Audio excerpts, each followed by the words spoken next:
Welcome to the DVDs, the ultimate podcast for women over 40 who are ready to take control of their health, ditch the diets, and lose weight for good. I'm your host and coach, Danya Powers. And if I had to lose my menopausal weight all over again, what would I do? And that's what I'm going to bring you today. Knowing what I know now versus what I did then, all of the mistakes that I made, and what actually works for women in midlife. It's why I have so many success stories for the women that I work with. So let's start with mistakes. Mistakes that I made, you've probably heard if you followed me any amount of time, but I will just run through them. I was under eating, 12 to 1500 calories a day is what I stayed on for years because that's what we were told to do. And I was putting on weight, still eating 12 to 1500 calories. Monday through Friday, I was very strict about my 1200 calories. On the weekends, I would sometimes go up to 15, 16, 1700. As I continued to gain weight, on the weekends, I almost started letting it be a free-for-all. So I would be super strict Monday through Friday. It didn't matter what I did. I felt like I was gaining weight. And so that was basically my calories. I was also the cardio queen. The more cardio that I did, the more cardio, it was better, right? I just was constantly doing cardio. Had to burn off those calories, got to burn off those calories, got to burn off the calories. And cardio works in the moment for burning calories, but it doesn't burn fat. It burns actual calories. So if you're doing too much cardio, it is going to burn muscle and it's not going to burn fat. So that part was just a myth that I dealt with, that more cardio equals more fat loss. I also was ignoring my sleep and ignoring my stress. I wasn't necessarily super focused on making sure that I went to bed at a specific time. I wasn't, super focused on making sure that my schedule wasn't overloaded. I said yes to everything. I've had multiple jobs. It's been so strange to pull down to just doing this.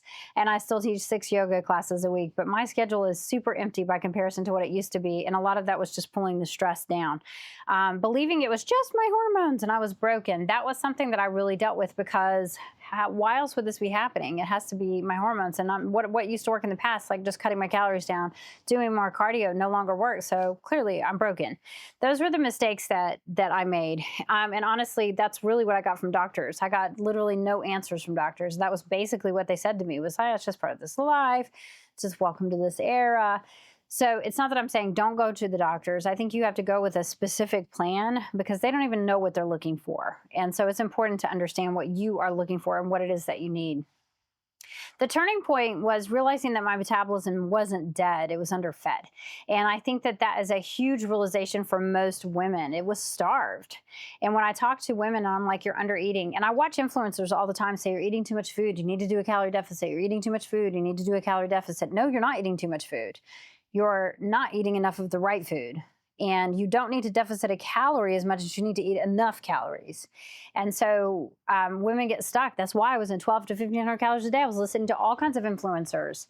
If you're following an influencer and they're not even, first of all, if you're following a dude and he has no idea how to deal with hormones and he's got this, rockin' bod and, sculpted abs, and he's not even addressed the fact that, you need to eat more food. You need to eat actual food. It's not the coach for you. You need to actually go to a coach that, first of all, I wouldn't coach with somebody that wasn't female because men just are not ever going to get this. They're not going to understand it. I have a male coach and I get it. I have a male coach, but I have a male coach that specialized in menopausal weight gain. So make sure that they specialize specifically in women over 40 or in menopausal weight gain because you want to make sure that you are doing the proper deficit, and just cutting 1,000 calories, 1,500 calories down to 800, 1,000 calories, 1,200 calories is what women come to me.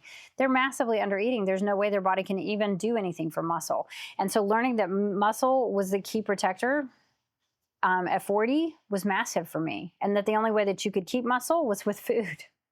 What? Yes, you can work out all day long, but if your food doesn't support it, it's not going to help you. I have a client that started under eating on me. It's been a while since this has happened. And her weight, when she came in, I have them come in about once every 4 weeks. And when she came in, I was like, you're not eating enough food. She is logging it, but I was hoping upon hope that she was skipping a snack or forgetting to log it. You know what I mean? But she was just massively under eating and her ass is completely gone. She has no acetol. She's of the no acetol tribe. And I was like, your butt's gone. And she's like, well, I can do butt exercises. No, you can. The hell you can't. You can't do butt exercises and get your butt back. You have to eat food. If you want to grow a juicy booty, you have to eat juicy food. You have to eat. You have to eat to grow muscle. Your body is dependent upon having glutes. That muscle is really important to have. You need that to get up and down out of furniture, and you need that for, simple actions of pedaling a bike, of, getting up and down off the toilet. And if you take away that muscle group, that means your body is missing muscle everywhere, and that is not good. So we need to put that muscle back on. Only way you can do that is, she was like, "Can't you give me more glute exercises?" No, I can't give you more glute exercises. You have to eat food. You got to eat food. So eat food. You have to eat your food. Do I like eating all my food? No. I feel like it's a part-time job. I really do. And it is frustrating sometimes. It is a little bit frustrating to always be eating food. But at the same time, I also know the difference in how I feel, my ability to do what I need to do, my ability to think, my ability to move, my ability to feel good, my ability to have energy all day long. Because we've been running hard since 5 o'clock this morning, and it's 3 o'clock in the afternoon here. And I still have plenty of energy for the day. And so, is that muscle is the key factor for all those things. The more muscle you have, the more energy you have. The only way to get muscle, eat food. If you want more energy, you have to eat food. I'm not saying eat Twinkies. You need to eat enough protein. You need to be eating 1 gram of protein per pound of ideal body weight or more. When we're already deficit on muscle, it's okay to eat a little bit of extra protein on that. So seeing clients succeed when we fuel and not restricted is one of the joys of my life. So what I would do differently looking back, I would make sure that I was eating 6 meals a day. I would be eating 25 to 30 grams per every single meal.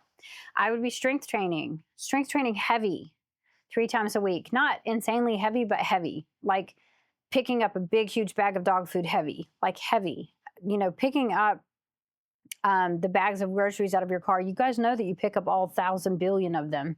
So that style of heavy.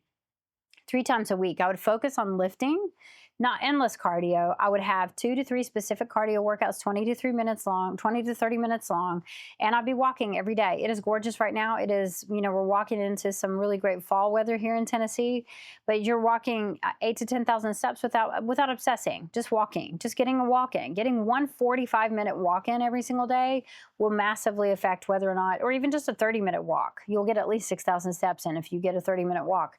You want to hit 8,000, grab a 45-minute walk. Prioritize sleep. Treat it like a workout. Put it in your schedule. Have a time when you shut off your device. Have a time when you stop working. That is hard for me as an entrepreneur. That is hard for me to stop working. Working's how I get paid, right? So I get it. I totally get it. But you need 7+ hours to really, really, really be able to lose weight. Your body needs the chance to heal. You lose weight while you're sleeping.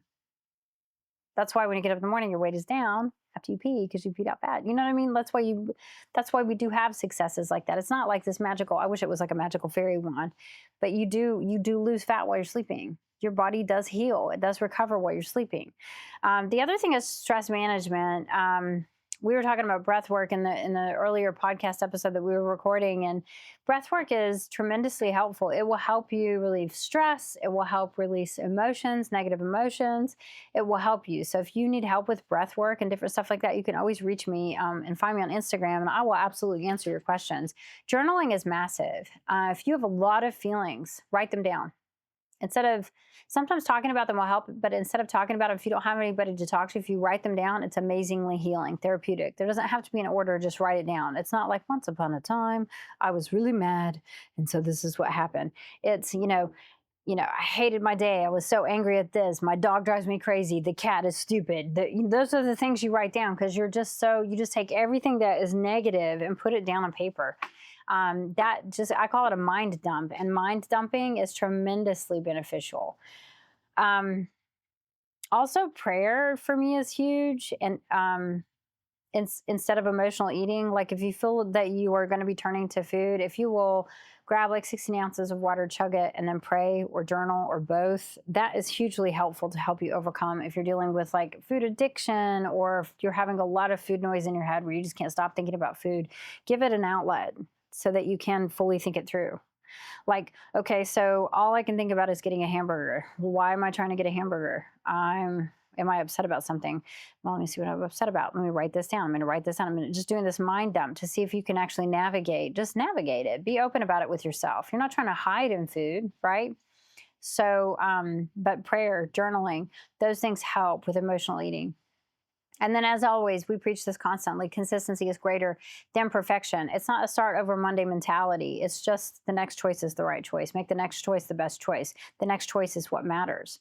I also did a reel about this, but meal timing myths are a big deal. So, a lot of people will be like, but I can't eat at 7 o'clock in the morning. I'm not hungry. I get it. You need to eat something anyways. If you're awake at 7, you need to be eating. Your body needs the calories to be able to burn. Otherwise, it's going to burn your muscle all day. That would not be good for you. That is going to make you not hungry, first of all, because your body is utilizing you as food.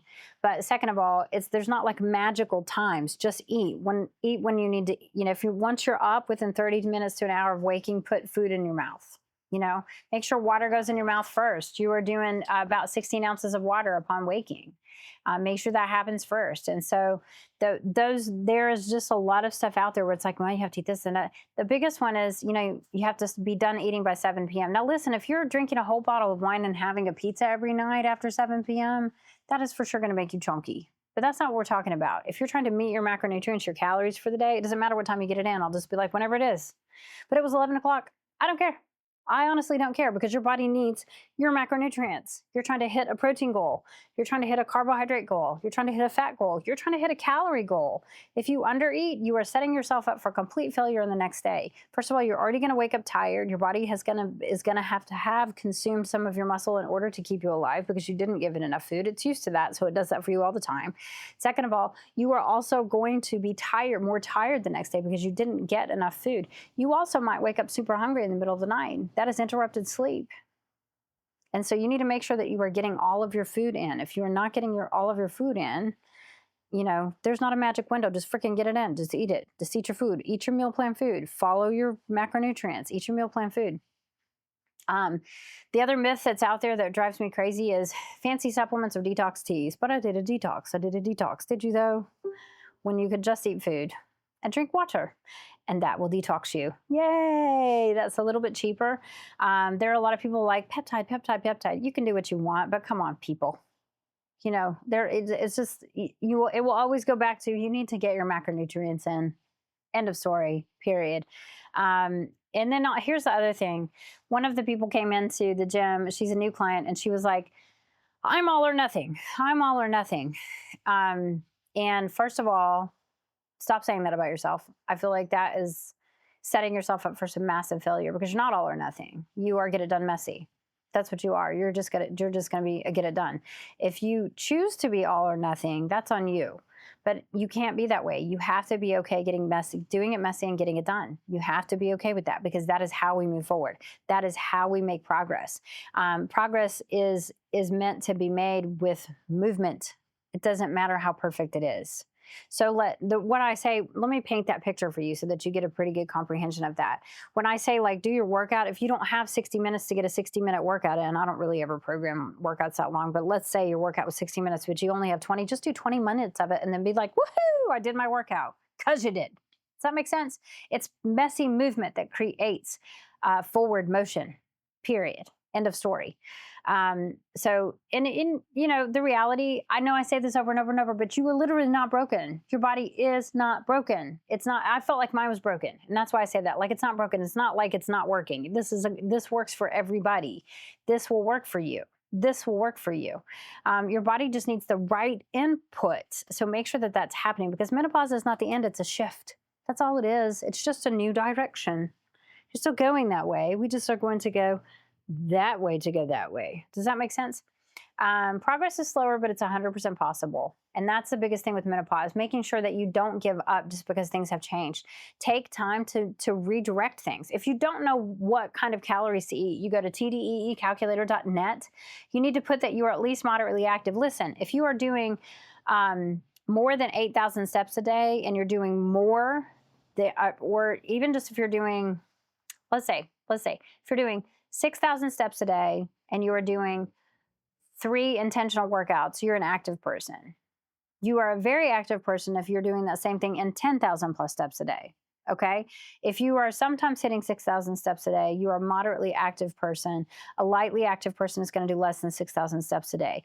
But you have to make sure that you're choosing the right amount of calories on that, or you won't eat enough calories. And then just deficit 100 calories. I don't want you deficiting a lot. You need to learn how to eat in a deficit properly, but your body also needs the time to heal from you doing chronic dieting and basically torturing it for however many years you've been on a chronic diet. Can't eat that, can't eat that. Bullshit. You can eat that. You really can. So, progress may be slower, but it's purposeful.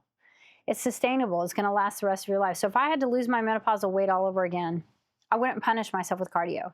I wouldn't starve myself on 1,200 calories. I wouldn't blame my hormones. I would fuel. I would lift heavy weights.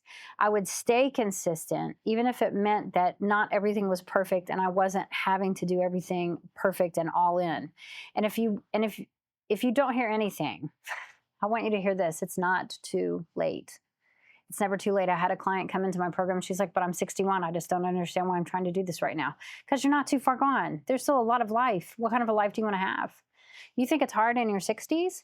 Your 70s are like dog years. I'm sorry, but they are. I will watch women go from one person at 70 to a whole different person at 75. So much happens in your body. What kind of a quality of life do you want? Are you already giving up at 60? Because that's just 10 years away for you. So, your body's capable of change no matter the age. I coach a lot of women in their 50s and 60s. I love working with that age. I really do. I do coach women in their 30s, and I love working with that age too. But that 50s and 60s age, they really are like, I feel like I'm too far gone. It's hopeless. But they listen to everything I say, and they do everything that I tell them to do. So if you are one of those women that's listening to this podcast and you are ready for support, please message me the word ready on Instagram. I am at Danya Powers EC, and let's do this together. If you don't have Instagram and you have TikTok, I am at Danya Powers EC on TikTok as well. You can also find me on my website, www.empoweredcoaching.com. And until next time, ladies, stay strong, stay consistent, and stay fabulous, my divas. Thanks for tuning into this latest episode of the Diva Deets. If this helped you and you found it valuable, share it with a friend who needs to hear it. Ready for more support? Join my free Facebook community or join my coaching community. The details are in the show notes. Don't forget to subscribe, and until next time, stay strong, stay consistent, and stay fabulous, my divas.